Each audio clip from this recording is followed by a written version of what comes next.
Welcome to Root IT. நான் doctor Anand Kumar. Foundations of programming and problem solving அப்படிங்கிற சீரீஸில் setting up the development environment அப்படிங்கிறத பற்றி பார்த்துட்ருக்கோம். ஸோ இந்த வீடியோவில் C#க்கான டெவலப்மெண்ட் என்வரான்மெண்ட், C#.netன்னு சொல்லுவோம். ஸோ .netக்கான டெவலப்மெண்ட் என்வரான்மெண்ட்டை எப்படி செட்டப் பண்ணுறது அப்படின்னு பார்க்க போகிறோம். ஸோ விண்டோஸ் சிஸ்டமில் தான் நம்ம இப்போ பார்த்துட்ருக்கோம். ஸோ விண்டோஸ் சிஸ்டமில் நீங்கள் இருந்தீங்க அப்படின்னு சொன்னால், விண்டோஸ் 8ஓ 10ஓ 7ஓ ஒரு விண்டோஸ் சிஸ்டமில் இருந்தீங்கன்னா, எஸ்பெஷலி 10லாம் இருக்கும்போது ஆல்ரெடி கண்டிப்பாக .netடும் .net ஃப்ரேம் ஒர்க்கும் அதுக்கு தேவையான டெவலப்மெண்ட் காம்பனன்ட்ஸும் இன்ஸ்டால் ஆகிருக்கும். ரைட், உங்கள் சிஸ்டத்துலேயே இன்ஸ்டால் ஆகிருக்கும் டிஃபால்ட்டாகவே. ஸோ அதையே நம்ம யூஸ் பண்ணிக்கலாம். அப்படி இன்ஸ்டால் ஆகாத பட்சத்தில் எந்த லிங்க்கில் இருந்து அந்த SDKவை டவுன்லோட் பண்ணணும், சாஃப்ட்வேர் டெவலப்மெண்ட் கிட் அப்படின்னு சொல்லுவோம், அதை டவுன்லோட் பண்ணணும், எப்படி இன்ஸ்டால் பண்ணணும் அப்படிங்கிறதையும் இதில் பார்த்துடலாம்.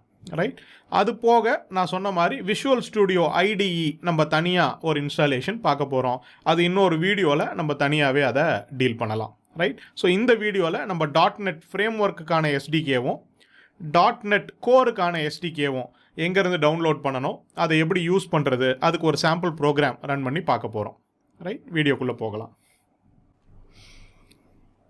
ஸோ நான் சொன்ன மாதிரி .net SDKs அப்படின்னு வரும்போது இந்த லிங்க் நான் கிளிக் பண்ணுறேன்.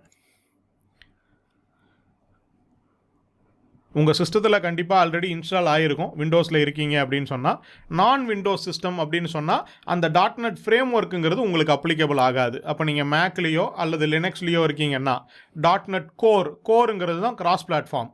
எந்த பிளாட்ஃபார்மில் வேணும்னாலும் நீங்கள் ரன் பண்ணலாம். வேறஸ் .net ஃப்ரேம் ஒர்க்குங்கிறது விண்டோஸ் ஒன்லி அப்படிங்கிறது. ரைட், ஸோ இங்கே எடுத்த உடனே அது .net கோருக்கானது தான் காட்டுது. ரைட், ஸோ .net கோரில் பார்த்தோம் அப்படின்னு சொன்னால் .net 8 லாங் டேர்ம் சப்போர்ட்டுன்னு இருக்குது. ஆனால் ப்ரிவ்யூ வெர்ஷனில் இருக்குது. அதனால் இது டவுன்லோட் பண்ணாதீங்க. இதில் இஷ்யூஸ் எல்லாம் வர்றதுக்கு வாய்ப்பு இருக்குது. இது கரண்ட்டாக டெவலப்மெண்ட்டில் இருக்கிற வெர்ஷன், அது நமக்கு வேண்டாம். நம்ம லாங் டேர்ம் சப்போர்ட்டில் இருக்கிற .net 6 அல்லது ஸ்டாண்டர்டில் சப்போர்ட்டில் இருக்கிற .net 7 ரெண்டுமே active version, which means issues இல்லாத வெர்ஷன், அதை டவுன்லோட் பண்ணிக்கிறது பெட்டர். ஸோ உங்களோட சிஸ்டம் X64 X86 பார்த்துக்கோங்க. இது நான் திரும்ப திரும்ப எல்லா வீடியோலையும் சொல்கிறேன். மேபி இந்த வீடியோவில் அதை எப்படி பார்க்கறது அப்படின்னே பார்க்கலாம். உங்களோட ரன்னில் போயிட்டு விண்டோஸை ப்ரெஸ் பண்ணிவிட்டு DXDIAG டைரக்ட் எக்ஸ் டயக்னாஸ்டிக்ஸ் அப்படின்னு சொல்லுவோம்.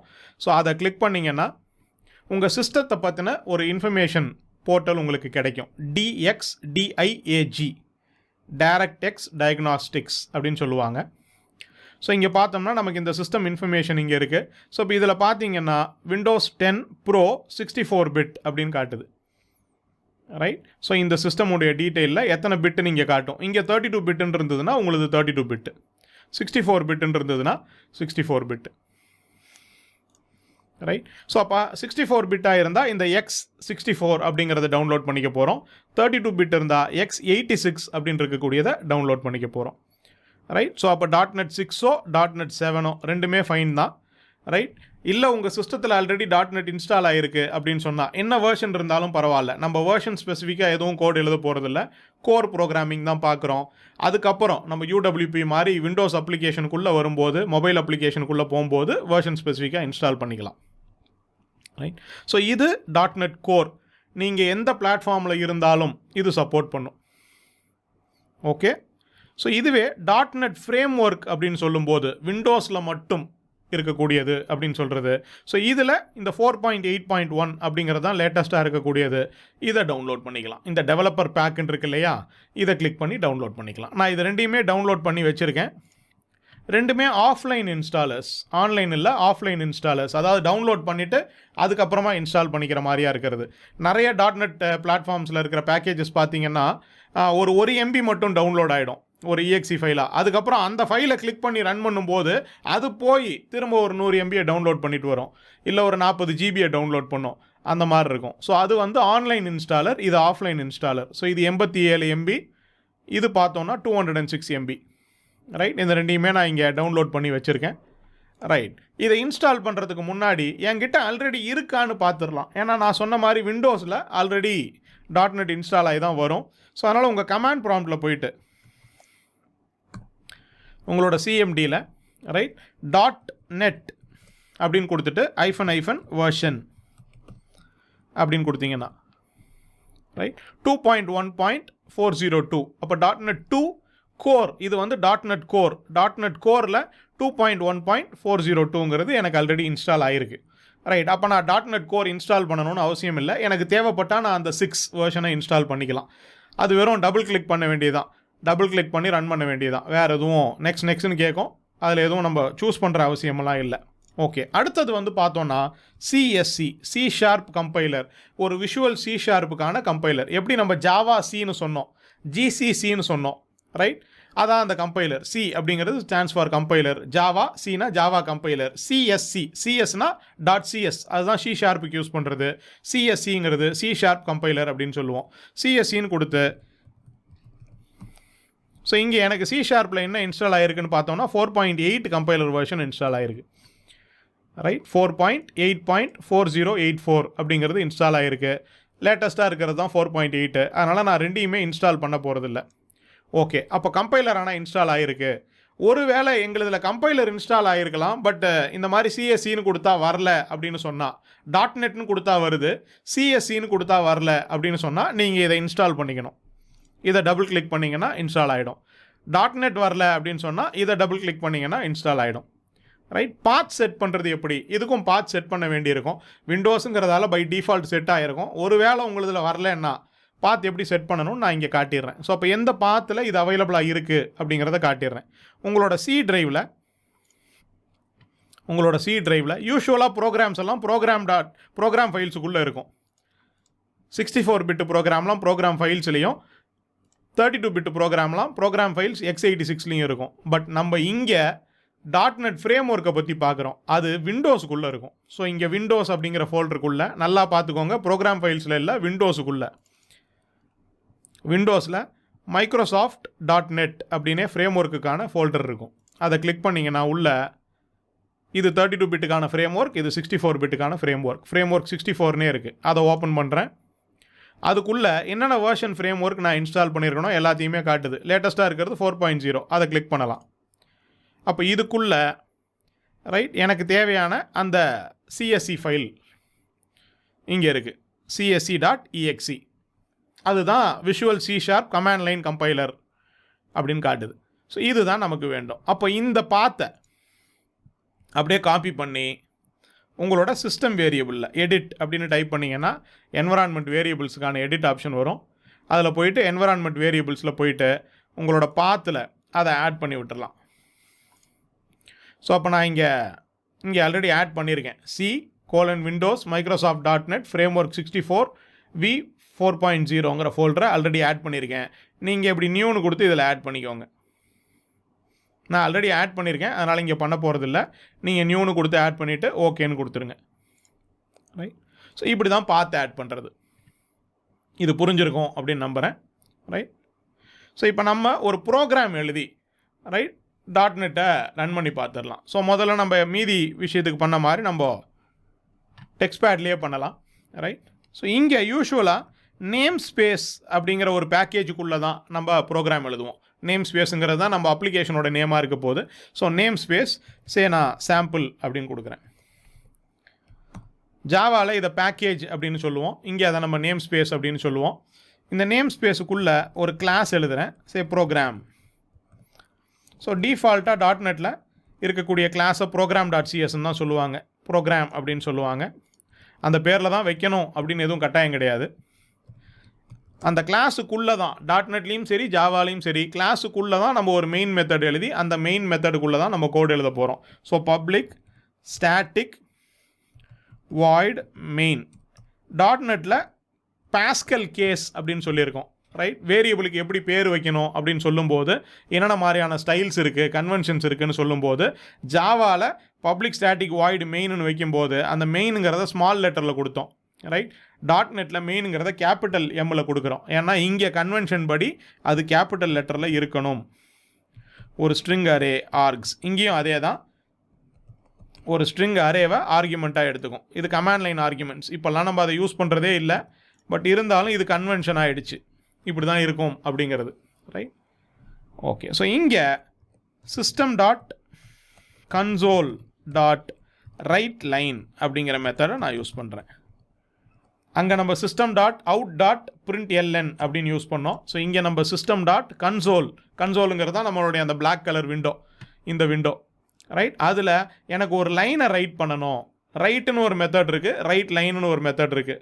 ஒன்றும் இல்லை, இந்த ரைட் லைனுங்கிறது எழுதி முடித்ததுக்கப்புறம் ஒரு நியூ லைன் கொடுக்க போகுது, ஒரு /n கொடுக்க போகுது. So hello world maybe C# அப்படின்னு கொடுக்குறேன். ஒரு ஸ்ட்ரிங்கை நான் இங்கே கொடுக்குறேன். ஸோ இதை சேவ் பண்ணுறேன். ஸோ என்னுடைய டெஸ்க்டாப்பில் சாம்பிள் கோடில் C# ஒரு ஃபோல்டர் க்ரியேட் பண்ணிக்கிறேன். அதுக்குள்ளே ஆல் ஃபைல்ஸில் sample.cs.csங்கிற எக்ஸ்டென்ஷனில் சேவ் பண்ணணும். C# அர்த்தம். ஆல் ஃபைல்ஸ்னு கொடுக்கணும். அப்படி இல்லைன்னா அடுத்து ஒரு .txt விழுந்துரும்னு சொன்னோம், அப்படி வந்துடும். ஸோ அதனால் ஆல் ஃபைல்ஸ்னு கொடுங்க, டெக்ஸ்ட் ஃபைல்னு கொடுத்துடாதீங்க. டெக்ஸ்ட் ஃபைல்னு கொடுத்துட்டிங்கன்னா sample.cs.txt அப்படின்னு சேவ் ஆயிரும். அது அப்புறம் ப்ரோக்ராம் ஃபைலாக இருக்காது. ஸோ இதை நம்ம சேவ் பண்ணிடுறோம். இப்போ கமாண்ட் லைன்லேருந்து நம்ம அதை ரன் பண்ணி பார்க்கலாம். ஸோ அப்போ இங்கே CD என்னோடய டெஸ்க்டாப்புக்குள்ளே போகணும். டெஸ்க்டாப்பில் நான் சாம்பிள் கோடுன்னு வச்சுருக்கேன். அதுக்குள்ளே C# ஃபோல்டருக்குள்ளே போயிடுறேன். இங்கே நான் டைரக்டரி கமாண்ட் கொடுத்து பார்த்தேன்னா உள்ள sample.csன்னு இருக்குது. இப்போ இதை தான் கம்பைல் பண்ண போகிறோம். csc sample.cs. ரைட், எரர் எதுவும் காட்டலை. எரர் இருந்திருந்தால் இங்கேயே எரர் காட்டியிருக்கும். ஸோ இப்போ நீங்கள் டைரக்டரி அப்படின்னு கொடுத்தீங்கன்னா அதுவே காட்டுது பாருங்கள். sample.exeன்னு ஒரு ஃபைல் க்ரியேட் ஆகிருக்கு, எக்ஸிக்யூட்டபிள் ஃபைல். ஸோ அப்போ அந்த எக்ஸிக்யூட்டபிளை டேரெக்டாக ரன் பண்ண வேண்டியதான். அந்த பேரை கொடுத்து என்டர் கொடுத்தா அப்படியே ரன் ஆகும். அலோ வேர்ல்ட் C# அப்படிங்கிறது ரன் ஆகுது. ஸோ இது .NET ஃப்ரேம் ஒர்க்கில், right, .NET frame work, core கிடையாது, .NET ஃப்ரேம் ஒர்க்கில் இருக்கக்கூடியது. ஓகே, எனக்கு கோரில் ஒரு அப்ளிகேஷன் க்ரியேட் பண்ணணுன்னா என்ன பண்ணலாம்? ரைட், ஸோ அப்போ இந்த ஃபோல்டருக்குள்ளே நம்ம இருக்கோம், C# ஃபோல்டருக்குள்ளே தான் இருக்கோம் ஆல்ரெடி. டெஸ்க்டாப்பில் சாம்பிள் கோடில் C# இருக்கோம். இங்கே நான் ஒரு புது டைரக்டரி க்ரியேட் பண்ணிக்கிறேன். mkdir மேக் டைரக்டரி sample1 அப்படின்னு க்ரியேட் பண்ணிக்கிறேன். ஒரு ஃபோல்டர் அப்போ க்ரியேட் ஆகிடுச்சு sample1ன்னு. அந்த sample1ங்கிற ஃபோல்டருக்குள்ளே நான் போயிடுறேன். CDன்னு கொடுத்து sample1. அப்போனா இப்போ அந்த ஃபோல்டருக்குள்ளே தான் நான் இருக்கேன், C# sample1க்குள்ளே. இங்கே இப்போ நான் ஒரு .NET அப்ளிகேஷனை க்ரியேட் பண்ணலாம். .NET நியூ, இது கோர் அப்ளிகேஷன். .NET கோரில் ஒரு அப்ளிகேஷன் க்ரியேட் பண்ணுறோம். .NET நியூ அப்படின்னு கொடுத்து ஒரு கன்சோல் அப்ளிகேஷன் வேணும் அப்படின்னு சொல்கிறேன். ப்ராஜெக்ட் டைப் வந்து கன்சோல் அப்ளிகேஷன் அப்படின்னு சொல்கிறேன். ஸோ கன்சோல் அப்ளிகேஷன் அப்படின்னு சொன்னால் சிம்பிளாக இப்போ நம்ம ரன் பண்ணோம் இல்லையா, அந்த மாதிரியான ஒரு அப்ளிகேஷன். இப்போ நான் என்டர்னு கொடுக்குறேன். இப்போ அந்த sample1ங்கிற ஃபோல்டருக்குள்ளே ஒரு .NET ப்ராஜெக்ட் க்ரியேட் ஆயிரும். ஆனால் இது .NET கோரில் இருக்கக்கூடிய ப்ராஜெக்ட். ஸோ இப்போ நான் என் டெஸ்க்டாப்புக்கு போயிட்டு சாம்பிள் கோடுக்கு போயிட்டு C# போனேன்னா sample1க்குள்ளே எனக்கு ஒரு ப்ராஜெக்ட் ரெடியாக இருக்குது. அதில் program.csன்னு ஒரு ஃபைல் ரெடியாக இருக்குது. இதை ரைட் கிளிக் பண்ணி ஓப்பன் வித் நோட்பேட்னு கொடுக்குறேன். அவங்களே ஒரு ஹலோ வேர்ல்டு ப்ரோக்ராம் எழுதி வச்சுருக்கிறாங்க. ரைட், அப்போ இந்த யூசிங் சிஸ்டம் அப்படிங்கிறது தான். இல்லாட்டி நீங்கள் இந்த இடத்துல system.console.writeline கொடுக்கணும். நம்ம கொடுத்த மாதிரி யூசிங் சிஸ்டம்னு இங்கே போட்டோம்னா இந்த யூசிங் அப்படிங்கிறது தான் இங்கே லைப்ரரியை இம்போர்ட் பண்ணுறதுக்காக நம்ம கொடுக்கறது. ரைட், அதை கொடுத்துட்டோம்னா இதுக்கப்புறம் சிஸ்டம் டாட்னு ஒவ்வொரு வாட்டியும் கொடுக்கணும்னு அவசியம் இல்லை. ஓகே, அப்போ sample1ங்கிற நேம் ஸ்பேஸுக்குள்ளே ப்ரோக்ராம்ங்கிற கிளாஸுக்குள்ளே மெயின் மெத்தடில் console.writeline அல்லோ வேர்ல்டுன்னு கொடுத்துருக்கோம். ரைட், ஸோ இதை ரன் பண்ணணும் அப்படின்னு சொன்னால் நான் இதை க்ளோஸ் பண்ணிக்கிறேன். இங்கேயே எந்த ஃபோல்டரில் நம்ம இருக்கோமோ அங்கேயே .NET அப்படின்னு கொடுத்துட்டு RUN ரன் அப்படின்னு கொடுத்தோம்னா அது ரன் பண்ணி கொடுக்கும். ஸோ .NET ரன் அப்படிங்கிறது தான் கமாண்டு அந்த ப்ரோக்ராமை ரன் பண்ணுறதுக்கு. ஸோ இங்கே எனக்கு அலோ வேர்ல்டு அப்படின்னு அவுட்புட் வருது.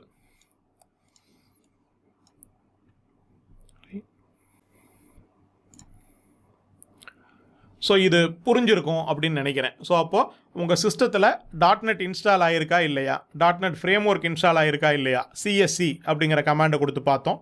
அதுக்கப்புறம் .NET கோர் SDK இன்ஸ்டால் ஆகிருக்கா இல்லையான்னு பார்த்தோம்.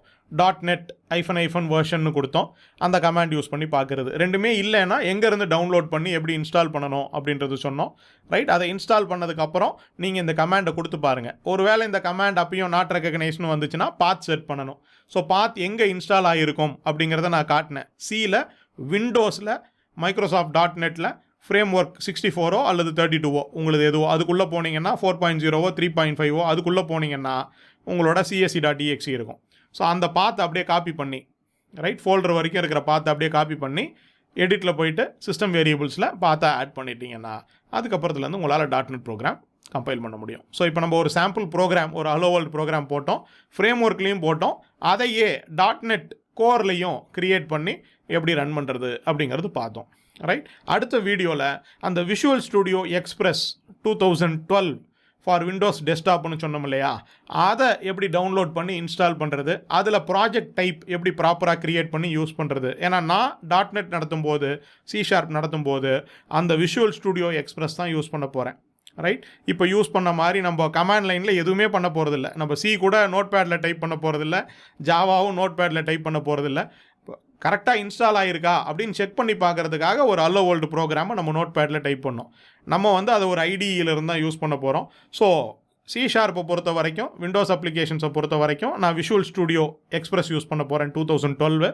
ஏன் 12 அப்படின்னு கேட்டால் அது ஃபாஸ்ட்டாக இருக்கும்னு சொன்னேன் நான். விண்டோஸ் ரிசோர்ஸஸ் ரொம்ப கம்மியாக தான் தேவைப்படும். ரைட், அதே கீழே விஷுவல் ஸ்டுடியோ கம்யூனிட்டி 2022 அப்படின்னு ஒன்று காட்டணும். அது ரொம்ப ரிசோர்ஸ் ரிக்குயர்மெண்ட் ஜாஸ்தியாக இருக்கிறது. ரைட், அதை கூட நான் இப்போ உங்களுக்கு காட்டுறேன், நீங்கள் பாருங்கள். ஸோ அந்த கம்யூனிட்டி 2022க்கான விஷுவல் ஸ்டுடியோ ஒரு வேளை நீங்கள் டவுன்லோட் பண்ணுறீங்கன்னு சொன்னால் இங்கே போய் டவுன்லோட் பண்ணிக்கலாம். இந்த லிங்க்கில் visualstudio.microsoft.com vs கம்யூனிட்டியில் இங்கே டவுன்லோட்னு கொடுத்தீங்கன்னா டவுன்லோட் ஆகிடும். ஆனால் கிட்ட இது ஒரு 40 GB டவுன்லோட் ஆகி இன்ஸ்டால் ஆகும். இதனுடைய மினிமம் ரிக்குயர்மெண்ட்டும் நான் எடுத்து வச்சுருக்கேன். அதை பார்த்தீங்கன்னா தெரியும். விஷுவல் ஸ்டுடியோ 2022 ப்ராடக்ட்டுக்கான சிஸ்டம் ரிக்குயர்மெண்ட்ஸ் அப்படிங்கிறது இருக்குது. ஸோ இதில் இங்கே ஹார்ட்வேரில் பார்த்தீங்கன்னா அது என்ன சொல்லுதுன்னு பாருங்கள். Quad core or better recommended. அதே மாதிரி minimum of 4 GB of RAM. Right, அதில் வி ரெக்கமெண்ட் 16 GB ரேம் அப்படின்னு சொல்லியிருக்கிறாங்க. ஒரு ப்ரொஃபஷனல் சொல்யூஷன் வேணும்னா 16 GB ரேம்னு சொல்லியிருக்கிறாங்க. உங்களுடைய மானிட்டருடைய ரெசல்யூஷன் ஃபுல் ஹெச்டியாக இருக்கணும், 1920x1080 இருக்கணும். மோஸ்ட் லேப்டாப்புக்கு இதான் மினிமமாக இருக்கும். பட் இது கரெக்டாக நல்லா ஒர்க் ஆகணும்னா இந்த ஃபுல் ஹெச்டி இருந்தால் நல்லா ஒர்க் ஆகும்னு சொல்லியிருக்கிறாங்க. ரைட், ஸோ அதனால் நம்ம இதுக்கு போகிறதில்ல. நம்ம விஷுவல் ஸ்டுடியோ 2012 மினிமம் ரிக்குயர்மெண்ட்டோட எப்படி ரன் பண்ணுறது அப்படிங்கிறது தான் பார்க்க போகிறோம். இந்த 4 GB ரேம்லாம் நமக்கு வேண்டாம். ரைட், 1 GB ரேம் இருந்து ஒரு டியூவல் கோர் ப்ராசஸர் இருந்தால் தாராளமாக வேகமாக வேலை செய்யும். விஷுவல் ஸ்டுடியோ 2012 நமக்கு தேவையான எல்லா ப்ராஜெக்ட் டைப்பும் அதுலேயே இருக்குது. ரைட், அடுத்த வீடியோவில் அதை எப்படி செட் பண்ணுறது, அதை எப்படி யூஸ் பண்ணுறது, இன்ஸ்டால் பண்ணுறதுன்னு தான் பார்க்க போகிறோம். அடுத்த வீடியோவில் பார்க்கலாம். Thank you very much.